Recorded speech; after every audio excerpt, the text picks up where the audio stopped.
One of the largest misunderstandings in all of the New Testament is how modern readers misinterpret who is responsible for the death of Jesus. This misunderstanding has even been the basis of many pogroms committed against many Jews throughout medieval history, and at first glance, this seems to be the case. But is that what's really going on here? Hello, my name is Seamus, and welcome to another episode of Bible Actually, where we talk about what the Bible actually says, what it says linguistically, theologically, historically. What does the Bible actually say there? And today, we're going to go over what the Bible actually has to say about who is responsible for the death of Jesus.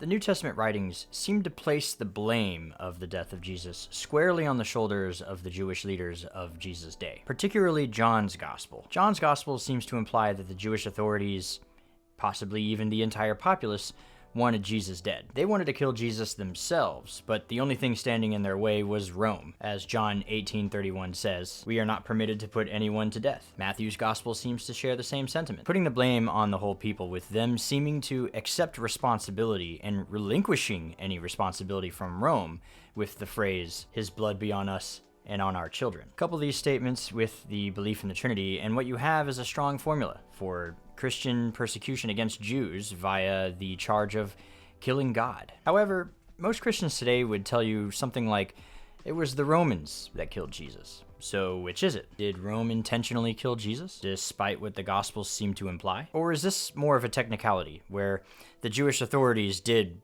basically kill Jesus, but used Rome as the tool to do so? Could this be a way of avoiding the charge of anti-Semitism, by shifting the blame to a people who no longer exist? Rome, unable to defend themselves. Or perhaps we're misreading the Gospels altogether. Are we missing something? On top of all this, reading the Gospel accounts of Jesus' final hours raises more questions than it provides answers, especially if we approach the text critically. The entire story feels strange, with details that don't seem to add up. For example, why did Judas need to betray Jesus in the first place? Some might say, to identify him. But realistically, you could do that with just about anybody. They could have hired any person who has seen him before, and by this time Jesus had a really large following. So finding him isn't necessarily the challenge, certainly not one that required coercing one of his closest confidants and leading the authorities to him. To me, that strategy just seems like the least probable for success. If it were up to me, I wouldn't have chosen this route, when there are plenty of other followers and former followers that you could have used or hired to help identify who he was, with far less trouble. Secondly, what's the point of the trial in the first place? They clearly wanted him dead. So did they really need to go through this whole rigmarole just to give him to the Roman authorities anyway? The Romans seem more than willing to carry out this execution, regardless of the legal decisions of some small Jewish court system that dealt primarily with religious matters. The more you examine, the more questions that arise. Some questions have simple answers, but others require a deeper look into the history of first century Judaism and its many sects, Israeli Judaism being a rich tapestry therein. So we need to consider the geopolitical environment that serves as the backdrop to this story. So before we dive into dissecting the details of Jesus' final hours before his death, I suggest we begin by outlining the key characters of our story, their backgrounds, their motives, and the roles they play in what turns out to be a far more complex narrative than one might initially think. Oh, and don't forget to bless that like button and believe in the subscribe button. So, who's who in the zoo? Let's start with a brief coverage of all of the characters at play. In doing so, we will understand each point of view and potentially any motives that might be at play. And who better to start with than Jesus, the main character. Though this may seem like an obvious point and potentially a waste of time, it's important that we approach the story leaving all of our presuppositions behind, while also bringing to the forefront key details we have to remain aware of for this particular story. So let's focus on the historical facts for this case, and not necessarily the theological. Jesus is a rabbi, very likely a Pharisee, from a small town in the Galilee region, which is a Pharisee stronghold, known as Nazareth. In the last 3 years, this particular rabbi has made a lot of noise and rattled a lot of cages. He appears to be incredibly well educated, with nearly all of his teachings and beliefs being in line with the teachings and beliefs of the Pharisees. Among the Pharisaic thoughts are resurrection of the dead, the coming of a messianic figure, the belief in a messianic era, the supremacy of scripture, strict monotheism, working knowledge of the oral Torah, and a general disapproval, although passive attitude towards the Romans and their occupation of Israel and Judea. It's this last point,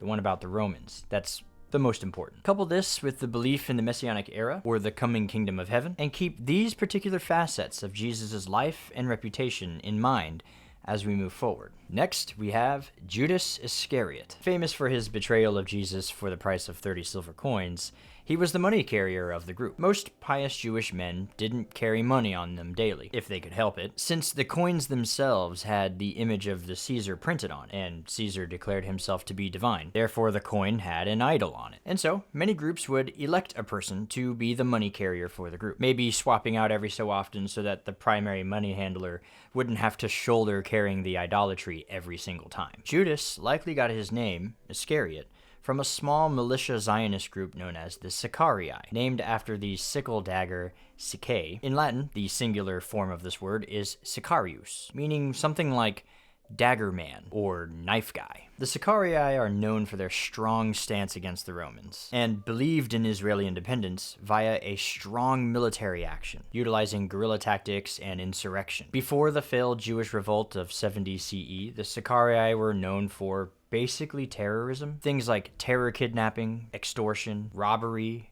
murder of both Romans and Jews, anyone who they viewed to be complicit. The NIV goes so far as to simply translate this word as terrorist, which is probably a more accurate depiction for our modern vernacular and understanding. These guys are extremists. Next, we have the Pharisees. Now, much can be said about the Pharisees and their unfair treatment in the New Testament writings and their subsequent hatred from Christians generations thereafter. Though this is not the time nor the place to discuss the particulars of that, it's important to note, moving forward, especially for this context, how the Pharisees were viewed by the general populace, and their actual stances to the topics relevant for the story. The Pharisees were loved by the common people. Pharisees were typically that of the middle class and were very well educated, and therefore usually elected by the common people to be put in positions of authority for the community. The Pharisees will one day eventually become known as the rabbis, and Orthodox Judaism today is a direct descendant of the Pharisees. Most Pharisees were seen as gentle, caring, and most importantly,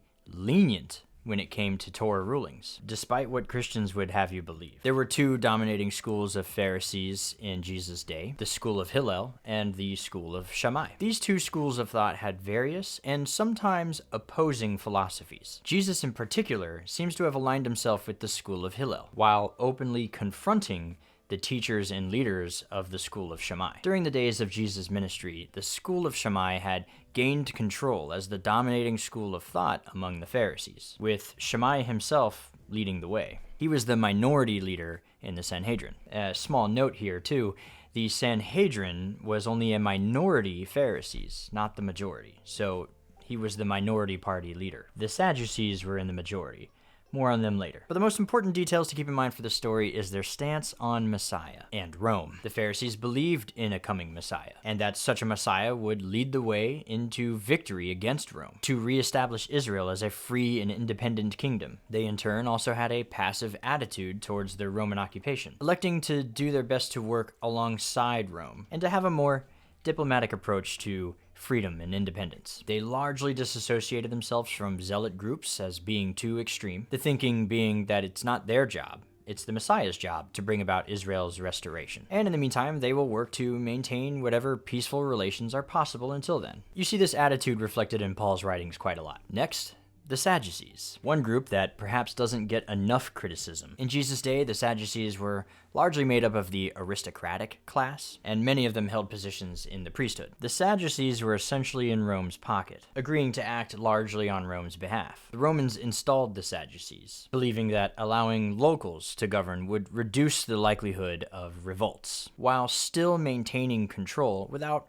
overtly appearing to do so. Rome ensured this by appointing loyal Sadducees to the majority of the seats in the Sanhedrin, including the high priest, who, though technically didn't have any real legal power, wielded significant political influence over the people. The Sadducees held many theological differences from the Pharisees, chief among them their views in the afterlife, and the oral traditions. The Sadducees did not believe in an afterlife, nor did they accept the validity of any oral traditions. They were one of the first known sects to adhere to a sola scriptura approach, but only recognized the Torah and rejected the prophets and the writings. As a result, They did not believe in a messianic era, or the prophesied redemption of Israel through a Messiah. Little else is known about the Sadducees. Their usefulness to the Romans ended with the first Jewish revolt, which started in 66 AD, and they perished during the siege of Jerusalem when Titus destroys the temple in 70 AD. They left behind no surviving writings of their own, and much of what we do know about them comes from later accounts written by Pharisees. Next, the Sanhedrin. Put simply, the Supreme Court, made up of 70 elders, plus one, usually elected to their seats by various communities throughout Israel. The plus one was considered the chosen president of the Sanhedrin, and the minority party leader would be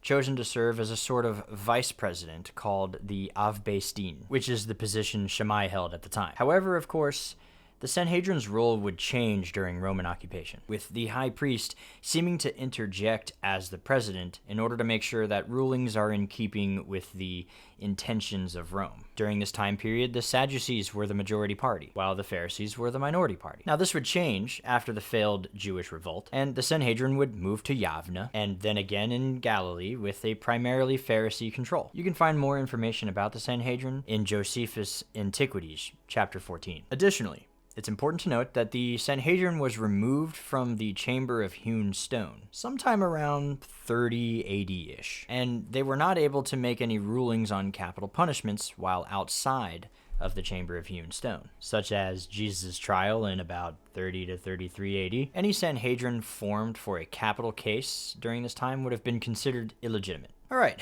with all the introductions out of the way, let's jump into the story. So, who actually wanted Jesus dead? Believe it or not, it was not the Pharisees. Although this viewpoint depends entirely on what translation you're using. According to the NIV, Matthew 12:14 reads, "But the Pharisees went out and plotted how they might kill Jesus." You can find similar renderings in translations like the NLT, the CSB, other translations that tend to use a dynamic equivalence philosophy. However, the Greek word translated as kill here, apollumi, which literally means to destroy. The same is used in Mark 3:6, again, speaking of the Pharisees' plans. This word can very easily refer to a reputational destruction, not a physical one, which, according to the Gospels, they proceed immediately to test Jesus, to see if he's legit, so to speak. They ask him various questions and give him various scenarios to test his knowledge and see if he is observant and if he teaches others to be observant as well. This is actually their job. Pharisees do this quite often, and they usually don't mean any real physical harm by it. Heated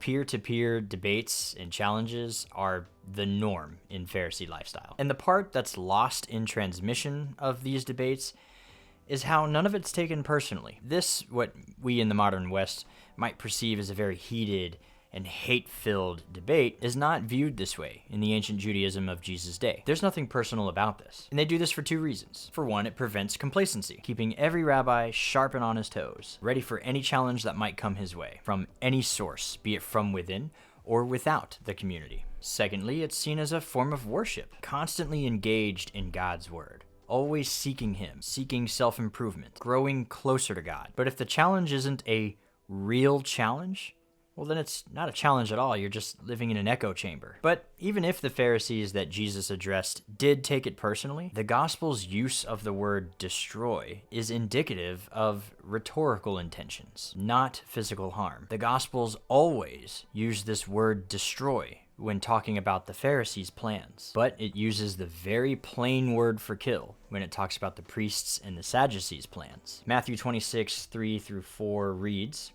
"Then the chief priests and the elders of the people gathered in the place of the high priest, who was called Caiaphas, and took counsel together in order to arrest Jesus by stealth and kill him." That Greek word is apokteno, and unlike its Matthew 12:14 counterpart, this word overtly means kill, and some translations even render it as assassinate because of its strong connection to malicious intent. And, as stated before, this word is always used in connection with the Sadducees and priests' plans, and never the more ambiguous term destroy. This particular word for kill is also found in Mark 14. Another unambiguous word that is used in connection with the Sadducees' plans is found in Matthew 26:59 and in 27:1, where the priests, who are Sadducees, remember, seek to put him to death. Meanwhile, it's the Pharisees that try to warn Jesus of the deadly plans for his demise and ask him to flee for his life. Luke 13:31 reads, "At that very hour some Pharisees came and said to him,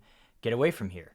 Herod wants to kill you. Notice here also that it's written Herod plans to kill him. It's Herod that they blame for wanting Jesus dead. And that's because in the political climate of that day, the Sadducees are the arm of the Romans, and therefore Herod, who is their regional king appointed by Rome. Even if the Pharisees took their encounters with Jesus personally, even if they hated him, they never wanted him dead. The Pharisees are very cautious and careful with their rulings when it comes to the death penalty. The Mishnah records the Pharisees' stance on capital punishment, stating that dishing out the death penalty was incredibly rare. It was said that a Sanhedrin that would put to death one man in 7 years was considered murderous. Very often, instead, Pharisees would try to rule lenient. They would attempt to dismiss witnesses as invalid if they could find any fault with them, so as to avoid giving the death penalty. Pharisees preferred to leave that kind of judgment in God's hands, believing that if a person was acquitted but died within a year of that ruling, of some kind of other cause, that it indicates that person might have been guilty and his judgment came from heaven. Unfortunately,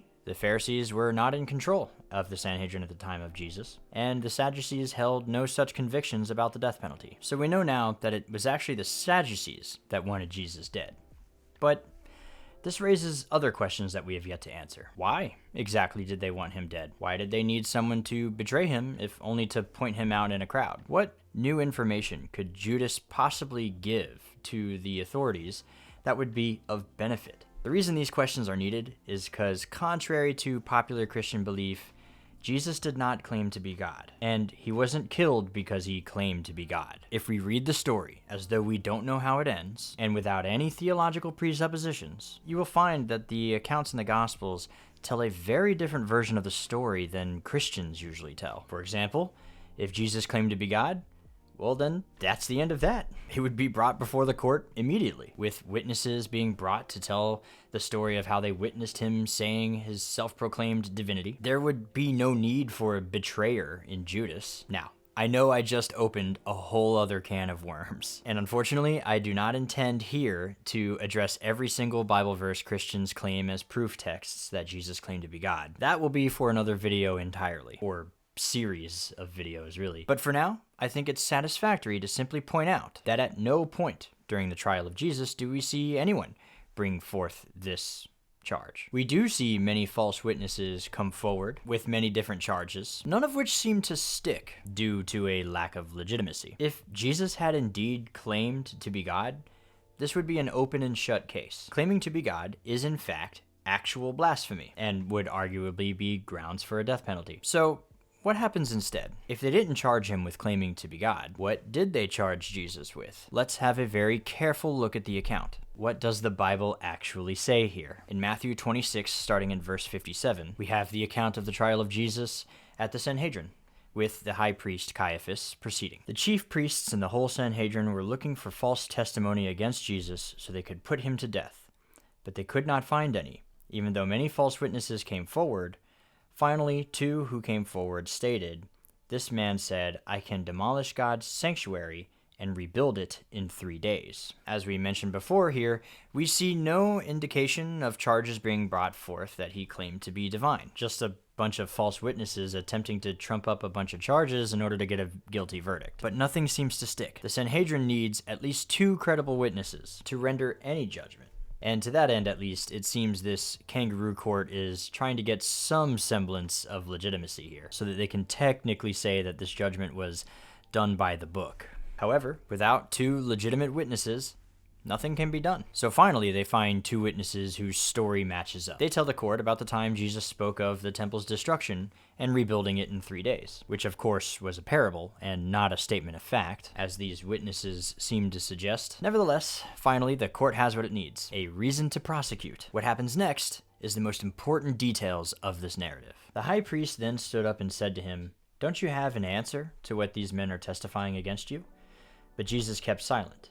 Then the high priest said to him, "By the living God I place you under oath. Tell us if you are the Messiah, the Son of God." At first, Jesus says nothing about the charge concerning the temple. And since this charge has no real significance, and it's not enough to warrant a death penalty anyway, they finally shift gears and accuse him of what they're hoping Jesus will admit to. Tell us if you are the Messiah, the Son of God. Now, this is the real charge that they hope to get Jesus on. And with this charge, they can issue the death penalty, which can only be issued by Rome at the time. Now, Rome is unconcerned with religious affairs unless it involves sedition. And the claim to be the Messiah is, in Rome's eyes, exactly that. It's seen as a call to revolt against the Roman authorities. And Rome has good reason to believe this. Every such messianic claimant up to this point has started some kind of revolution. There have been several messianic claimants before Jesus, and there were several after him, each starting an uprising. Usually, they were small and mostly insignificant, but occasionally they were big enough to be a real problem. One such threat was the Second Jewish Revolt of 132 AD, where Simon Bar Kokhba was regarded as the Messiah, and he led the revolt. Ultimately, though, this revolt would fail. In fact, it would be the single worst failure in Jewish history, and that would be the last Jewish revolt to ever take place. Rome made absolutely sure of that with an extra measure of brutality, a brutality that echoes even to this very day. Palestine. The important thing to note here, however, is that claiming to be the Messiah, or being thought of as the Messiah, is not a sin in Judaism. Many claim to be the Messiah, and Judaism never killed any of them for it. You just simply had to prove it. Either you were, or you weren't. This was not a big deal in Judaism. But to Rome, claiming to be the Messiah, well, that's treason. The Messiah, in Judaism, is the king of the Jewish people and of the nation of Israel. The Jewish people expected the king Messiah to come and thwart the Roman occupation, and to reinstate Israel as a unified nation, to rule over it as King David once did. Now, you could see how this might be a problem for Rome. So, Rome, therefore, would execute anyone who claimed to be Messiah, in order to keep these uprisings from happening, in order to attempt to maintain order and peace on their eastern edge of the kingdom. So, if Jesus claims to be the Messiah, well, that makes him an enemy of the state, and he will be dealt with accordingly. The problem is, up to now, Jesus never claimed to be the Messiah, at least not openly. Throughout the Gospels, we see him skirting the issue and deflecting around the title, at least in public. He would say, "Who made me a judge over you?" The only time we see him admit to being the Messiah are on two occasions. Once is here in the trial, but the other time was privately, to his disciples. In Matthew 16:13-20, an interesting conversation happens between Peter and the Master, with the other disciples around in a private conversation. Jesus asks his disciples who people say the Son of Man is, which is a messianic title. And they list a few notable individuals, but then he asks, "Well, who do you say that I am?" And Peter answered, "You are the Messiah, the Son of the living God." Notice how, even here, he still technically didn't claim to be Messiah. He let Peter say it for him. After blessing Peter for his faith and declaring him that he will be the rock upon which his congregation will be built, verse 20 spells it out in plain language for us. And he gave the disciples orders to tell no one that he was the Messiah. This is the great betrayal. He kept his messianic titles under wraps this whole time, never saying anything publicly, likely to avoid drawing too much attention to himself and from Rome. Therefore, the courts were looking for something like this to take to the Romans and to have him executed for treason. Judas did not simply identify to them who Jesus was in a lineup. No, Judas told the authorities what Jesus was claiming to be behind closed doors, the Messiah. Why would Judas do such a thing, knowing that he would be handed over to the Romans to be killed? I propose that he did it because he wanted Jesus to kickstart the revolution already. Judas was a zealot of the Sicarii, as we've covered already. He likely was therefore rather upset that Jesus hadn't started a revolution yet. He was probably rather upset that Jesus, who he truly believed was the Messiah, wasn't doing messianic things. The Messiah was supposed to rise up and kill all of the Roman occupiers and return Israel to her former glory, ushering in the 1,000-year reign of the messianic era. Now, exactly why Judas decided to betray Jesus is a mystery that Judas took with him to his grave shortly after doing it. We'll never truly know, but I would like to propose that I believe that he hoped that he would jumpstart the revolution. I believe he really did think that Jesus was the Messiah, the conquering King Messiah, and that his betrayal wouldn't lead to his death, but instead it would speed up the revolution, sort of force Jesus' hand to act in self-defense and reveal himself fully, ushering in the Messianic era, the long-awaited Messianic era. And I think this is supported by the fact that Judas is so overcome with grief afterwards that he would later take his own life. He could not live with his decision because he never meant for it to end so badly. And maybe he thought that he had single-handedly caused the biggest blunder in Jewish history, ending all hopes of the coming kingdom of heaven. Unfortunately, because of the group that Judas was likely a part of, he would forever be known as the backstabber that the Sicarii were famous for. History would remember Judas cruelly, and possibly undeservedly so. Now, the next part is important, because one of the most curious details about this entire narrative is that the high priest then accuses Jesus of blasphemy. However, no blasphemy has occurred. Let us continue the story. After he finally asks the question that they all really want to hear the answer to, "Are you the Messiah?" Jesus answers, "You have said it." Once again, seeming not to answer directly in the affirmative, but also not denying it either. But now Jesus says something that really ruffles their feathers. "But I tell you, from now on you will see the Son of Man seated at the right hand of power and coming on the clouds of heaven." To the ears of the Sadducee, loyal to Rome, not believing in an afterlife or a messianic kingdom, this is unambiguously claiming to be Caesar. This is treason in the highest order. Did he just threaten the Sadducees and the Roman emperor? He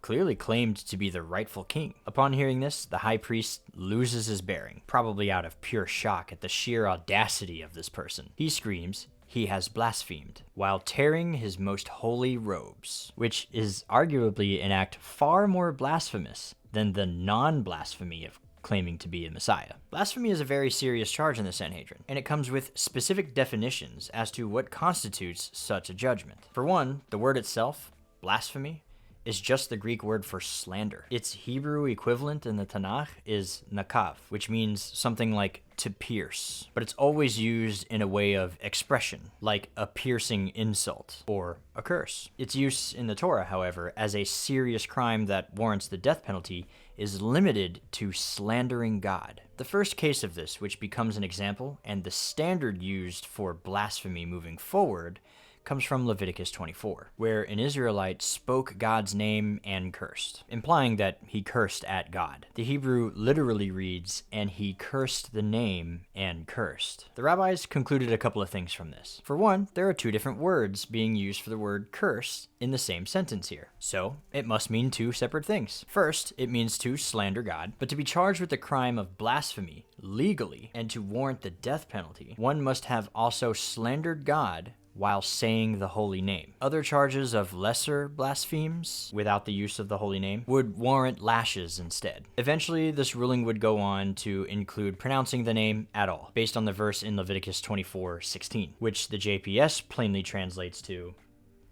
"And one who pronounces the name Hashem shall be put to death." This ruling was likely already in effect by Jesus' day, which is a discussion for another time. But for our purposes here, it will suffice to say that Jesus uttered no blaspheme at all. That is, of course, if we continue to treat this trial as legitimate. All the Sadducees really needed was a messianic confession to take him to the Romans and have him executed on the charge of sedition. And so, for a Sadducee, claiming to be the king over Caesar is blasphemy. It's blasphemy to them. The Sadducees are operating outside of the norm for the Sanhedrin in a lot of ways. Nearly every single law concerning capital cases for the Sanhedrin are being broken here. Here's just a short list of the major ones. Illegal timing. Trials have to take place during the daytime. They have to take place after the morning offerings have been offered. Trials were not allowed to proceed on the eve of a Sabbath or holy day. A trial cannot conclude on the first day unless there is an acquittal, so a guilty verdict isn't even allowed to be issued until at least day 2. Illegal location. All major trials, such as capital punishment, must meet and convene in the chamber of hewn stone. Jesus' trial takes place in the home of Caiaphas the high priest. Lack of a charge. A charge must first be issued before a trial can begin. Yet, in this trial,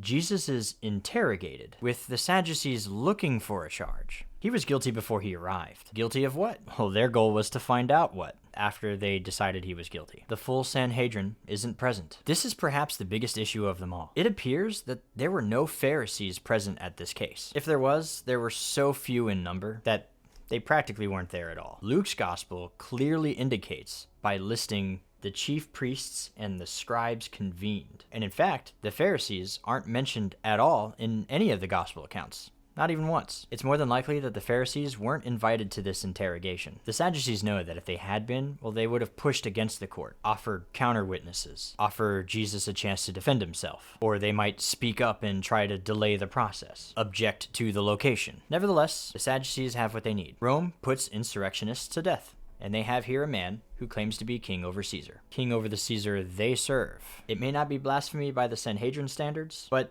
this is not a legitimate Sanhedrin at all. It's blasphemy to them to threaten their Caesar. And so, Jesus is falsely charged, an innocent man, and his fate is now sealed. He will be taken to Pilate as soon as possible, under the false charge of treason. And they bound Jesus and led him away and delivered him over to Pilate. And Pilate asked him, "Are you the king of the Jews?" And he answered him, "You have said so." And the chief priests accused him of many things. And Pilate again asked him, "Have you no answer to make? See how many charges they bring against you."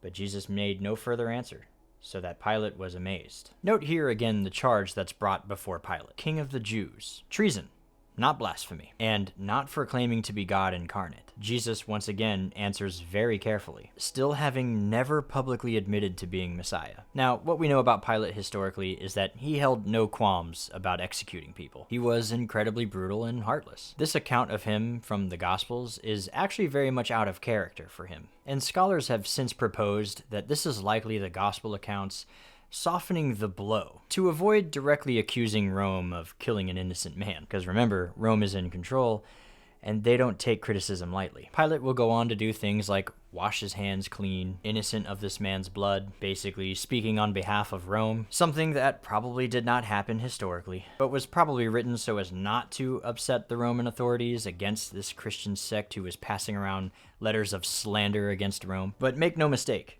this is Rome's doing. Every historical source attests that Rome is responsible, some going so far as to accuse Pilate of acting nearly alone and colluding with the Sadducees prior to Jesus' arrest. Rome has ordered the death of all messianic claimants and employed the Sadducees in order to help get it done. Rome always sends extra armed support during high holy days exactly for this reason, since uprisings are more likely to occur during Jewish holidays, during these times of mass gatherings. They plan ahead and reinforce the garrison and violently squelch any messianic claimants in order to deter further riots. Putting the blame for Jesus' death on the Jews was done by the ever-increasingly anti-Semitic church fathers, who were largely themselves Roman citizens. The church would go on to continue to perpetuate this lie, and they also worked to make the new religion less Jewish, constantly creating contradictions against Judaism, and further separating itself from the Jewish roots in which it came.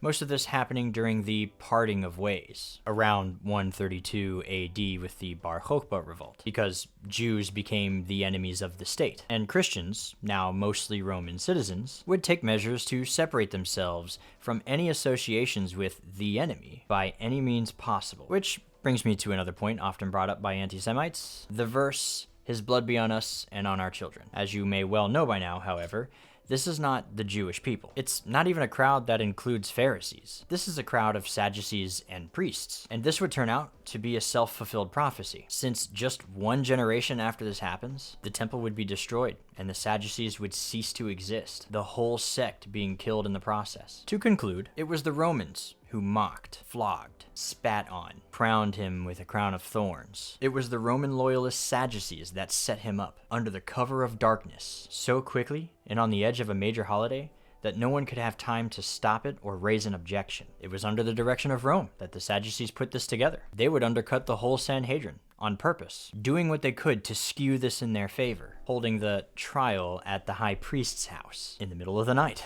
on the eve of a major holiday, making sure as few, if any at all, Pharisees as possible are present to raise an objection, and charge him with the false charge of blasphemy, with the full intentions of having him put to death for sedition by Rome. There was almost nothing Jewish about this entire process. It's solely due to the fact that the Sadducees are technically Jews by ethnicity alone, that there was any Jewish involvement at all. But they are traitors to Judaism in and of themselves, and by no means represent all of Judaism, at all, at any point in history. Those responsible for the death of the innocent man Jesus did in fact receive their comeuppance, and there are exactly 0 religious sects or affiliations today that are in any way related to those that are responsible. Orthodox Judaism today is the descendant of the Judaism that would have worked to prevent this, or made serious attempts to do so. To call any Jew today a Christ killer is not only anti-Semitic, but entirely false in every conceivable way. This rhetoric is indicative of the ignorance of the historical facts surrounding the New Testament. Unfortunately, in the sad wake of October 7th, 2023, this bigoted rally cry has resurfaced, and so, once again, needs to be held up to the sunlight and to be shown to be the vampire that it is, and let it burn away in the sunlight of truth. Thank you for joining me in another episode of Bible Actually. We'll see you next time. May the temple be rebuilt speedily in our days, and may our eyes behold your Messiah, your salvation, and your return to Zion. Shalom.